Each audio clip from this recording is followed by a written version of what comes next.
Anderson Tendulkar ట్రోఫీలో భాగంగా భారత్ తో జరుగుతున్న తొలి టెస్టు మొదటి ఇన్నింగ్స్ లో ఇంగ్లాండ్ 465 పరుగులకు ఆలౌట్ అయింది. మూడో రోజు ఆటలో 5 వికెట్ల నష్టానికి 327 పరుగులతో రెండో సెషన్ను మొదలుపెట్టిన ఇంగ్లీష్ జట్టు మరో 138 పరుగులు జోడించి 5 వికెట్లు కోల్పోయింది. హ్యారీ బ్రూక్ 99 పరుగులు చేశాడు. ఒక్క పరుగుతో సెంచరీ మిస్ చేసుకున్నాడు.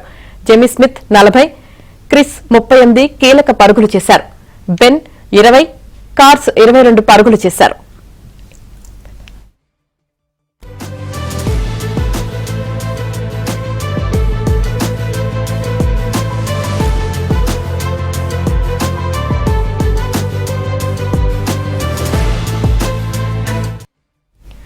రెండో రోజు సెంచరీ హీరో ఓలీ పోప్ 106 పరుగుల వద్ద మూడో రోజు ఆట మొదలైన కాసేపటికే పెవిలియన్ చేరాడు.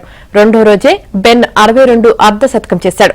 భారత బౌలర్లలో బుమ్రా 5, ప్రసిద్ కృష్ణ 3, సిరాజ్ 2 వికెట్లు పడగొట్టారు. ఫస్ట్ ఇన్నింగ్స్ లో టీమిండియా 471 పరుగులకు ఆలౌట్ అయింది.